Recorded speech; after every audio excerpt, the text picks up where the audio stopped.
Bonsoir à tous et à tous, donc nous en arrivons au cinquième volet, et en l'occurrence il s'agit de la chronique 196.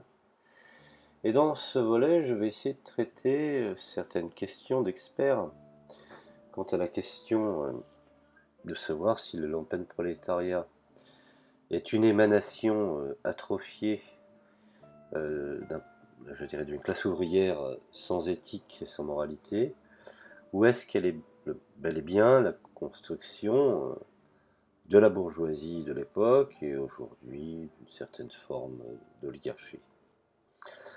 Alors, dans la réflexion, on peut dire qu'en faisant apparaître aux yeux du prolétariat, on pourrait qualifier comme étant la plèbe, non prolétarienne comme dangereuse, la problématique est le dispositif de pénalité qui contraindrait, je dirais, ou contraindre les prolétaires à accepter les campagnes de moralisation des pauvres. Je m'explique. La criminalisation des infractions à la lourde législation, je dirais, sur les livrets, les grèves, les coalitions, même les associations, pour lesquelles les ouvriers demandaient la reconnaissance d'un statut politique, avait pour but de faire, je dirais, basculer les ouvriers séditieux du côté des délinquants de droit commun. Alors ainsi, je dirais, le lumpenprolétariat serait une construction, pour certains, à laquelle participent bien entendu les prolétaires pour échapper au piège tendu. Mais il ne faut pas oublier que leur lutte contre la tentative de la bourgeoisie de les amener à une certaine forme de résignation, et voire même à la soumission, se relève, oui, on peut dire que cela révèle certaines équivoques. Alors un épisode qui est intéressant à cet égard n'est pas surprenant pour en revenir finalement au père fondateur, donc Engels et Marx, et plus particulièrement Engels qui approuve les groupes d'ouvriers insurgés en février et en juin 1848, et qui avait écrit sur les portes des maisons « Mort aux voleurs ». Alors il commente, je cite, « Ce n'est certes pas par enthousiasme pour la propriété, mais bien parce qu'il savait, très justement, qu'il fallait avant tout se débarrasser de cette bande du lumpenprolétariat. Peine perdue, les antisocialistes expliquent que si les voleurs aujourd'hui sont la racaille, demain les prolétaires n'hésiteront pas à fusiller les exploiteurs assimilés à des voleurs. » Alors, le lumpenprolétariat n'est pas je dirais, seulement qu'une hypothèse qui pèse sur les ouvriers organisés. Je dirais qu'il joue un rôle néfaste dans la révolution qu'il faut démasquer, et pas seulement pour se soustraire au piège de la bourgeoisie. Alors je vais en faire bondir plus d'un, mais pour moi c'est une réalité. On peut considérer que le lumpenprolétariat a été, ce que j'appelle dans son aboutissement final, quand il est dirigé, orienté, finalement constituer les troupes des SA, à l'époque du Troisième Reich, et ils avaient pour responsabilité effectivement de casser les grèves, de casser le mouvement ouvrier, bref, d'agir dans les rues comme des délinquants, n'hésitant pas à s'en prendre aux commerçants et également aux citoyens du peuple. C'est tout ce mouvement-là que Hitler a ensuite éradiqué, quand ils n'avaient plus leur utilité, ont permis une certaine ascension petit caporal moustachu. Alors, savoir comment Marx est venu à parler du lumpenprolétariat permet de vérifier cette hypothèse. Ces textes historiques, par exemple, donnent une indication de ce que fut son cheminement.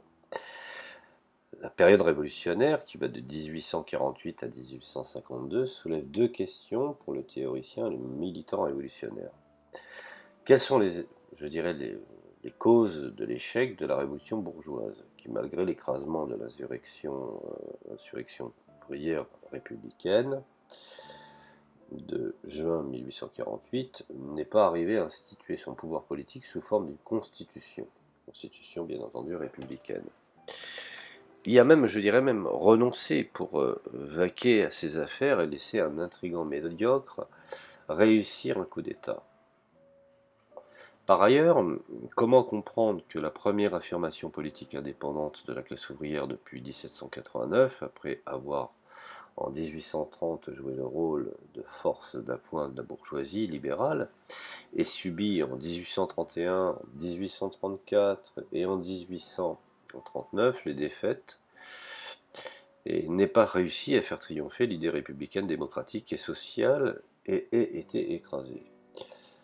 Alors la bourgeoisie est devant une tâche inachevée.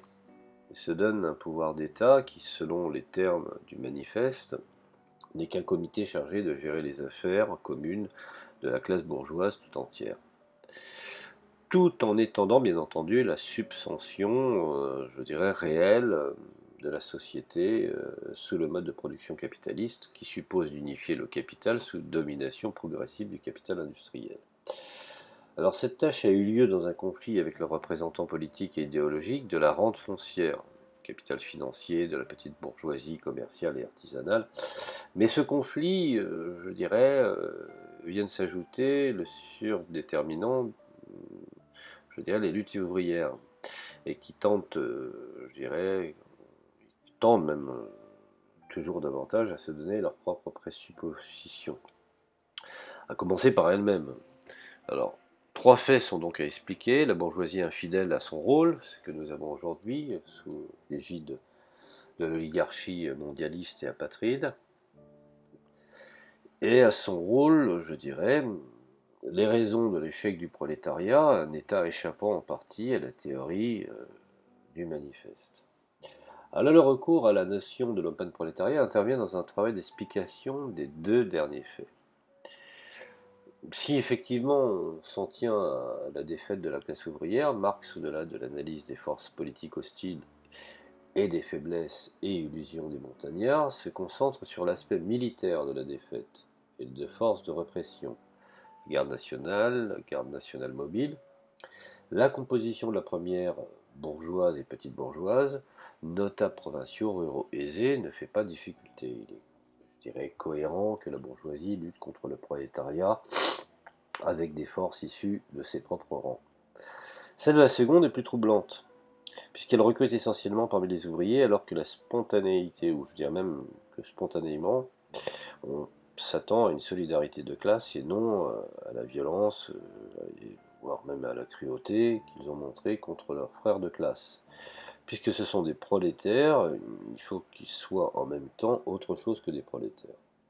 Marx, ne semblant pas pouvoir accepter une division au sein de la classe ouvrière, qui aille jusqu'à une guerre civile en son sein, il faut qu'il leur manque quelque chose pour que leur conscience, je dirais, et leur volonté aient pu l'emporter sur l'être de leur classe, conformément à la thèse affirmant. Alors, je cite Marx, il ne s'agit pas de savoir quel but est tel ou tel prolétaire, ou même le prolétaire tout entier, se présente momentanément, il s'agit de savoir ce que le prolétaire et ce qu'il sera obligé historiquement de faire conformément à cet être. Alors, me direz-vous, curieusement, à l'époque, Marx ne parle pas de la concurrence antérieure à la répression, entre jeunes ouvriers et ouvriers plus âgés.